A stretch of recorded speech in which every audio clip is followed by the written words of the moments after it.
आप सभी को नमस्कार, सुप्रभात। Saratha government job point YouTube channel आप सभी लोगों का हार्दिक स्वागत करता है। चैनल पर नए हैं, चैनल को सब्सक्राइब करके वीडियो को लाइक कर दीजिए और शेयर कर दीजिए। बेल आइकन दबा कर रख लीजिए ताकि आपको नोटिफिकेशन मिल जाए और आप उसे शेयर कर पाएँ।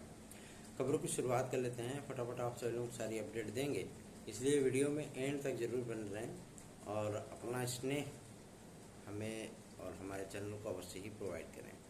चलिए खबरों की शुरुआत कर लेते हैं। फटाफट आप सभी लोग सारी अपडेट देंगे, इसलिए आप सभी लोग इस बात का अवश्य ही ख्याल रखें कि जो कार्य आप सभी लोगों के संपादित किए जाते हैं उनमें कई ऐसे तर्क होते हैं, कई ऐसी समस्याएं होती हैं जिससे विद्यार्थी परेशान होते हैं और विद्यार्थियों की समस्याओं का निराकरण करना ही हमारा एकमात्र ध्येय होता है और कोशिशें यही होती हैं कि आप लोगों के लिए कुछ बेहतरीन से रिजल्ट डिलीवर किया जा सके। चलिए खबरों पे आते हैं।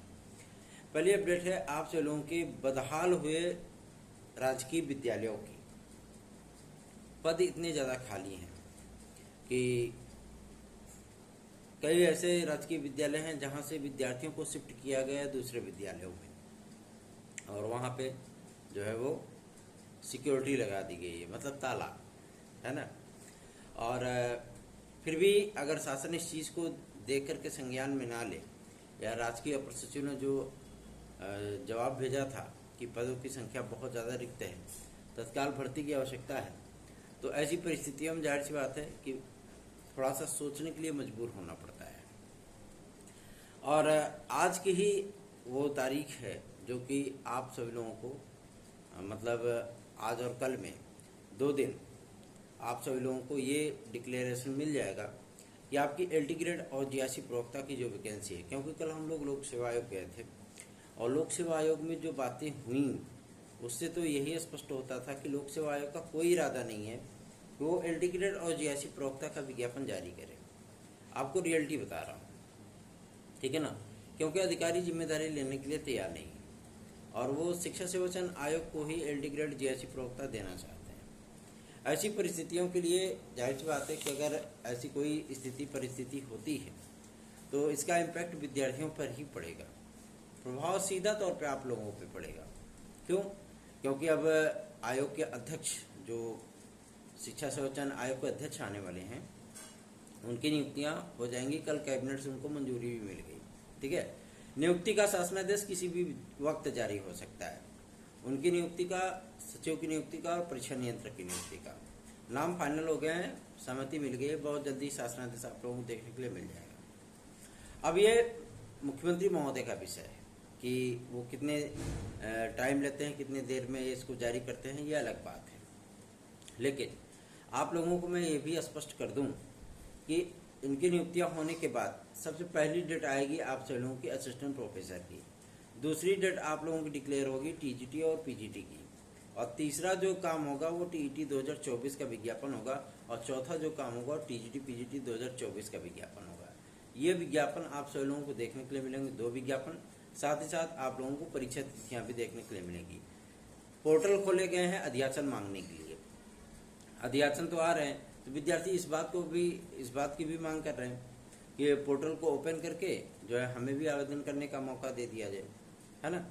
तो ऐसी परिस्थितियों से किस तरीके से डिपार्टमेंट जो है वो अपने आप को बाहर निकलता है वो देखने वाली बात होगी। लेकिन आज के परिप्रेक्ष्य में जो बातें सामने आई हैं कि एज रिलैक्सेशन को मंजूरी मिलेगी, ऐसा नहीं हुआ, पहला चीज़। दूसरा ये कि किस तरीके से भर्तियां होंगी उसका पूरा रोड मैप तैयार होगा, नियमावली बनेगी। नियमावली तो बन रही है लेकिन अभी अधिकारी भी इस चीज़ को बोल रहे हैं कि अभी कम से कम इसमें 10 दिन का समय लगेगा, क्योंकि जो नियमावली बनती है वो कोई ऐसा वैसा खेल तो है नहीं कि चलो आज कर दिए कल को गलती होगी तो फिर संभाल लेंगे, है ना।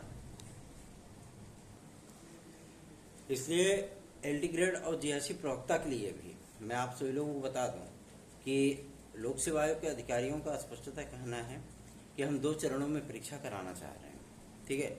और राजकीय शिक्षक सेवा नियमावली हो या माध्यमिक शिक्षा सेवा अधिनियम 2023, ये किस तरीके से अपडेट किया जाएगा, किस तरीके से उसमें बातें लिखी जाएंगी और क्या क्या प्रस्ताव उसमें सम्मिलित किए जाएंगे, क्योंकि TGT PGT LT और GIC इन सभी के सिलेबस को भी उसमें सम्मिलित किया जाएगा। क्या बदलाव होने हैं वो तमाम चीज़ें उसमें लिखी जाएंगी।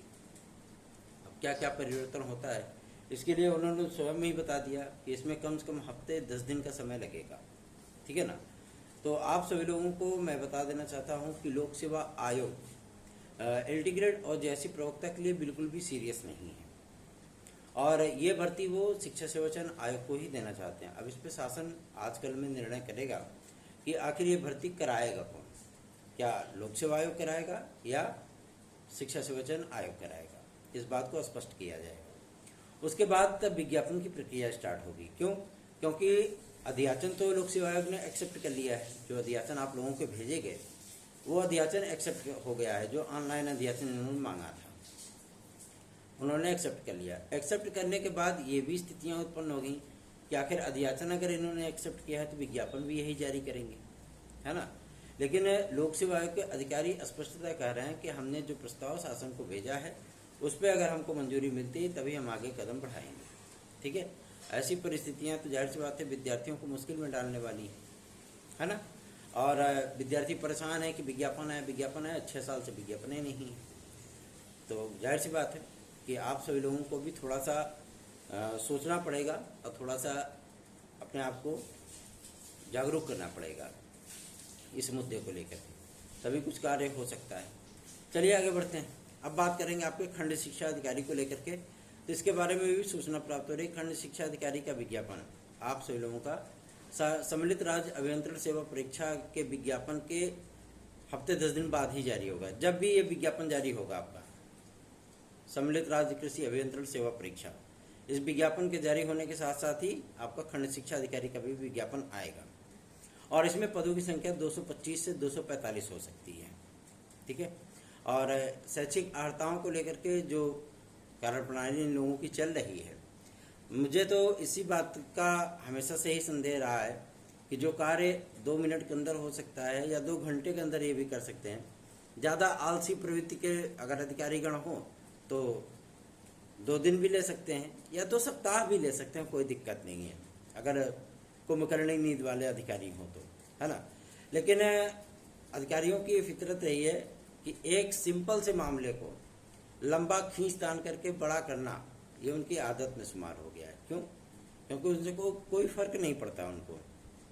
इससे परेशान होता है आम जनमानस, परेशान होता है आम विद्यार्थी जो कि प्रतियोगी परीक्षाओं की तैयारी करता है। 2018-19 के बाद ही खंड शिक्षा अधिकारी के विज्ञापन अभी तक जारी नहीं हुए हैं। ऐसी परिस्थितियां जाहिर सी बात है विद्यार्थियों को मुश्किलों में डालती हैं। लेकिन आप सभी लोगों को मैं बता दूं कि जिस तरीके से कल लोक सेवा आयोग की बातें सामने आई हैं, जाहिर सी बात है कि हम सभी लोगों ने भी ये प्रयास किया था कि आपकी एलटी, जीआईसी और खंड शिक्षा अधिकारी के बारे में इनका स्टैंड एकदम क्लियर हो। इस पे जन सूचना अधिकारी उत्तर प्रदेश लोक सेवा आयोग ने इस बात को स्पष्ट कर दिया है कि हमने शासन को पत्र भेज दिया है, इस पे काम शुरू भी हो चुका है। शैक्षिक अर्हता निर्धारित होने के बाद, नियमावली के अपडेट होने के बाद, जैसे हमने अपडेटेड अध्याचन मांगा था तो शिक्षा निदेशालय ने हमें 2 दिन के अंदर अपडेटेड अध्याचन ऑनलाइन प्रेषित कर दिया। लेकिन अभी हमने अपडेटेड नियमावली मांगी है और अपडेटेड एलिजिबिलिटी मांगी है। वो सारी चीज़ें हमारी क्लियर हो जाएं, क्योंकि आपने देखा होगा कि बीटेक वाले विद्यार्थी सर्वोच्च न्यायालय गए, वहाँ से जीत के, है ना। अब यूपीटीपीएससी को या अन्य भर्तियों में उनको भी जो है आवेदन करने की छूट दी जाएगी। तो इन तमाम चीज़ों से बचने के लिए लोक सेवा आयोग भी कह रहा है कि हमें सारी चीज़ें क्लियरेंस मिल जाए ताकि किसी भी प्रकार का कोई विवाद शेष न हो। हम विज्ञापन जारी करें तो फिर मामला कोर्ट जाए, कोर्ट में मामला लड़के या कोई भी चीज़ें ऐसी हों, तो ऐसी परिस्थितियों से हमको बच कर रहना है। तो ये सारी चीज़ें क्लियर हो जाएं तो हम वो कर देंगे। उसके बाद जब हम लोगों ने माध्यमिक शिक्षा विभाग में पता करने की कोशिश की तो उन्होंने कहा कि अपडेटेड नियमावली पर काम चल रहा है, हफ्ते भर के अंदर इस चीज़ को निपटा दिया जाएगा। मतलब स्पष्ट है कि आप सभी लोगों को जो इस बात की चिंता थी कि ये भर्ती कहाँ जाएगी, इस पर निर्णय आप लोगों को 24 से 48 घंटे के अंदर देखने के लिए मिल जाएगा। चीज़ें, स्थितियाँ, परिस्थितियाँ, मैं धन्यवाद करना चाहूँगा प्रिंट मीडिया का भी कि इस समय इन तमाम मामलों को वो जोर शोर से उठा भी रहे हैं और अपने समाचार पत्रों में इनको स्थान भी दे रहे हैं, ठीक है। और कोशिशें हम सभी लोगों की भी यही हैं कि हम लोगों को सार्थक परिणाम अर्जित हो सके। इसके लिए आप सभी लोगों को भी थोड़ा सा सहयोगात्मक रवैया अपनाना होगा। रही बात आपके टीजीटी पीजीटी की, टीजीटी पीजीटी 2022 में पदों की संख्या को बढ़ाने को लेकर के हम सभी लोगों ने पूरी तरीके से मेहनत की है और अधिकारियों ने इस बात को स्पष्ट कर दिया है कि जो भी अध्यासन आएंगे उन अध्यासनों के माध्यम से हम तकरीबन 45% पोस्ट वो 2022 के विज्ञापन में उसको जोड़ेंगे। अब कितने अध्यासन आते हैं ये तो देखने वाली बात होगी, लेकिन हम लोगों की कोशिशें यही थी, क्योंकि माध्यमिक शिक्षा मंत्रालय ने भी उसको एक्सेप्ट किया था कि हम कम से कम 5000 पद जो है वो 2022 की वैकेंसी में जोड़ेंगे। अब 5000 पद आपके टीजीटी में आ जाते हैं और लगभग 1600 या 1200 पद आपके प्रवक्ता वर्ग में आ जाते हैं, या 815 ही पद मान लीजिए कि आ जाते हैं, तो भी तो पदों की संख्या लगभग 16,000 1600 1650 पीजीटी की हो जाएगी, लगभग 9 साढ़े 9 हज़ार आपका उसके लपेटे में आ जाएगा टीजीटी। फिर भी नंबर ऑफ पोस्ट ठीक ठाक रहेगी, 13.5 लाख विद्यार्थियों के कंपटीशन करने की स्थितियां वो थोड़ी सी सुगम हो जाएंगी। अभी क्या स्थिति है? अभी ये स्थिति है कि विद्यार्थी जो है तसला भर के हैं और पोस्ट जो है वो मुट्ठी भर भी नहीं है ना। तो इसमें तो जाहिर सी बात है कि जो सुपर से सुपर होगा वही विद्यार्थी नौकरी पाएगा, है ना। तो इसलिए कहता हूँ कि तैयारियाँ अपनी स्टार्ट रखिए और पढ़ाई करते रहिए। रही बात आपके टीजीटी पीजीटी के एग्ज़ाम डेट को लेकर के, तो अभी पहले पोस्ट बढ़वा ली जाए, फिर एग्ज़ाम डेट भी आप लोगों की आ रही है, इसी जून में डिक्लेयर हो जाएगी कि टीजीटी पीजीटी असिस्टेंट प्रोफेसर आदि की परीक्षाएं कब होंगी, ठीक है। और मैं आप लोगों को बता दूं, जो विद्यार्थी इस बात को लेकर के चिंतित हैं या इस बात की गलतफहमी में जी रहे हैं कि अभी न तो परमानेंट अध्यक्ष हैं, न सदस्य सचिव हैं, न परीक्षा नियंत्रक हैं, और जब भी कोई पेपर कराता है संस्थान तो हमें 1.5-2 महीने पहले बता ही देता है, तब उसके बाद पेपर डिक्लेयर करता है। तो ऐसी परिस्थितियां शिक्षा सेवाचयन आयोग में आपको देखने के लिए नहीं मिलेंगी, क्योंकि शासन के नज़रिए में आप 2.5 साल से तैयारी कर रहे हो, ठीक है। वही स्थितियां होंगी जैसे आपकी 2011 टीजीटी पीजीटी की हुई थी, 2021 टीजीटी पीजीटी की हुई थी, सेम वही कंडीशन आपकी होगी। और मज़े की बात तो ये है कि अब किसी भी प्रकार की भर्तियों में आपको टाइम बाउंड जो है वो देखने के लिए मिलेगा, ठीक है। और ये तो विद्यार्थियों के लिए और भी अच्छी बात है कि उनको पता होना चाहिए कि हाँ हमारा विज्ञापन इस तारीख को आएगा, इतने तारीख तक हमारे आवेदन होंगे, उसके बाद इस तारीख पर हमारी परीक्षा होगी और इस तारीख का हमारा परिणाम जारी होगा। ये तो और भी अच्छी बात है ना। तो अगर ये टाइम बाउंड कर दिए जाते हैं, जैसा कि शिक्षा सेवाचयन आयोग को भी यथा दिशा निर्देश जारी कर दिए गए हैं कि आप तमाम उन भर्तियों को, जो भर्तियों की जिम्मेदारी आपको दी गई है, क्योंकि प्राथमिक को लेकर के अभी कोई प्रस्ताव नहीं, मैं आपको पहले भी बता चुका हूँ। जिस तरीके से लोगों ने हाइप बनाया कि प्राथमिक की वैकेंसी आएगी, और कोई बता रहा था 51,000 आएगी, कोई बता रहा था कि 1,35,000 पद खाली हैं, उस पर 1 लाख की वैकेंसी आएगी, ऐसी कोई परिस्थितियां फिलहाल प्राथमिक और जूनियर लेवल की नहीं है, क्योंकि तबादला नीति को मंजूरी मिलने के बाद पहले ये ट्रांसफ़र वाला काम पूरा किया जाएगा, ठीक है ना। ये परिषदीय विद्यालयों में भी लागू होगा, ऐसा नहीं कि केवल वो नौकरशाहों को तबादले के लिए जो है मतलब बनाया गया, ऐसा कुछ भी नहीं है। जो भी चीज़ें हैं आप लोगों को परिषदीय विद्यालयों पर भी देखने के लिए मिलेंगी। तबादला होने के बाद जाहिर सी बात है प्राथमिक के शिक्षक जूनियर में भेजे जाएंगे, और जूनियर में भेजने का तात्पर्य यही है कि उसमें पदों की संख्या कम हो जाएगी, है ना। प्रमोट होकर वहाँ पे जाएंगे, 50% पद तो आप लीगल तौर पे जो है वो ट्रांसफ़र कर रहे हैं, उनको प्रमोशन दे रहे हैं, है ना। अब प्रमोशन मिलने के बाद कितने पद रिक्त रह जाते हैं, उसी के आधार पे आपकी शिक्षा सेवाचयन आयोग विज्ञापन जारी करेगा। लेकिन ये बात एकदम स्पष्ट है कि आप लोगों को भाषा शिक्षकों की भर्ती जरूर देखने के लिए मिलेगी। एडेड जूनियर हाई स्कूल शिक्षक भर्ती के लिए भी बहुत से विद्यार्थी जो उसके पदाधिकारी वगैरह हैं, ठीक है ना, वो पूछते हैं कि आखिर मामला कहाँ गया। तो एडेड जूनियर हाई स्कूल शिक्षक भर्ती का मामला पूरी तरीके से फ्रीजर में डंप है, ठीक है। अभी वो बाहर निकले ही नहीं है, बाहर निकलेगा तो नॉर्मल टेम्परेचर होने में भी उसको 2-4 महीने का समय निकलेगा, है ना। उसके बाद क्या है कि वो शासन डायरेक्ट डिक्लेयर करेगा कि नया विज्ञापन जारी कर दो, ठीक, क्योंकि नए अध्याचन भी आए हैं, 8,500 पदों के नए अध्याचन आए हैं, और ये अध्याचन आप सभी लोगों का सरदर्द बढ़ाने वाले हैं, क्योंकि विद्यार्थियों को बहुत कम पद मिले थे। जो ये एडेड जूनियर हाई स्कूल शिक्षक भर्ती और प्रधानाचार्यों की वैकेंसी निकाली गई थी, लेकिन अब ऐसी परिस्थितियां नहीं है, नंबर ऑफ पोस्ट ज़्यादा हैं। तो ऐसी चीज़ों के लिए आप सभी लोग अपने आप को तैयार कर लीजिए, क्योंकि आगामी समय प्रतियोगी जीवन के बहुत ही महत्वपूर्ण होने चल रहे हैं, इसलिए आप लोग अपनी तैयारियों पर फोकस रखिए। रही बात आपके यूपी ट्रिपल एस सी की, तो यूपी ट्रिपल एस सी इस समय भाई बहुत से मांगों से गुजर रहा है, ठीक है ना। और जेई वाले विद्यार्थी, बीटेक वाले विद्यार्थी तो जो है पहले झटका दे दिए इनको, सुप्रीम झटका। अब इनको अपनी नियमावली बदलनी पड़ेगी और उनको सम्मिलित करना पड़ेगा, पहला। दूसरा ये बहुत से विद्यार्थियों की, जो हम लोगों की बहुत पुरानी मांग रही है कि पीईटी को या तो समाप्त कर दिया जाए, या तो पीईटी के जो वैलिडिटी 1 वर्ष होती है उसको बढ़ा करके 3 से 5 वर्ष कर दिया जाए, ठीक है। अब ये मांग जो है वो लीगल तौर पे भी उठने लगी है। ये खुशी की बात है, कम से कम देर से जागे लेकिन दुरुस्त जागे ना। जब विद्यार्थी, जब पदाधिकारी वगैरह इसकी मांग उठाएंगे तो जाहिर सी बात है उसको बूस्टअप मिलेगा ही मिलेगा, ठीक है। और अगर ये आप लोगों की वैलिडिटी बढ़ जाती है, मतलब पीईटी की वैलिडिटी बढ़ जाती है, आप लोगों की वैलिडिटी ईश्वर करे 100-200 साल तक हो जाए, है ना। लेकिन पीईटी की जो वैलिडिटी होगी, जाहिर सी बात है विद्यार्थियों को काफ़ी रिलैक्स देने वाली है कि एक बार यार पात्रता परीक्षा दो, और जब तक आप ओवर एज नहीं होते हो तब तक आराम से आप आवेदन कर सकते हो ना। जैसे टीईटी में किया गया है, आजीवन उसको मान्य कर दिया गया है, अच्छी बात है। विद्यार्थियों को अगर अपना स्कोर जो है वो इंक्रीज करना होगा तो फिर से परीक्षा में बैठेंगे, अदरवाइज नहीं करना होगा तो वैसे ही चलेगा, है ना। और ऐसी परिस्थितियां आप सभी लोगों को पीईटी में भी देखने के लिए मिल जाए तो ज़्यादा बेहतरीन है, और इस पर काम होगा, ठीक है ना। इसके लिए आप बिल्कुल भी परेशान मत होइए। तो आप लोग अपनी तैयारियां सुनिश्चित करिए। सार्थक government job point YouTube channel का अगर आपको नोट्स चाहिए तो आप 9721411385 इस व्हाट्सएप नंबर पर से प्राप्त भी कर सकते हैं।